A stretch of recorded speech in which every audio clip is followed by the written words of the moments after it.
আসসালামু আলাইকুম। আজ আমি আপনাদের তৈরি করে দেখাবো কাঁচা আমের শরবত।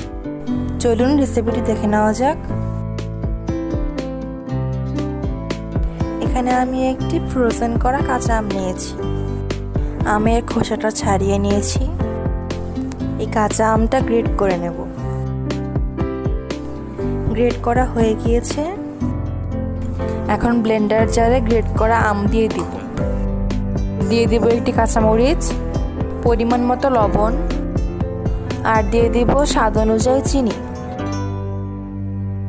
দিয়ে দিব 1 গ্লাস ঠান্ডা পানি। এবার এগুলো ব্লেন্ড করে নেব।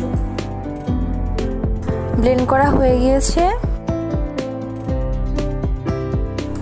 দেখুন কতটা ঘন হয়েছে।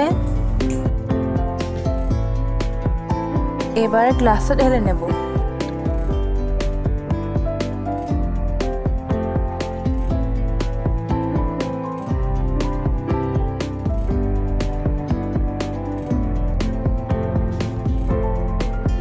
কাঁচা আম দিয়ে ঘন শরবতের এই রেসিপিটি ভালো লাগলে সাবস্ক্রাইব করে আমার পাশেই থাকবেন।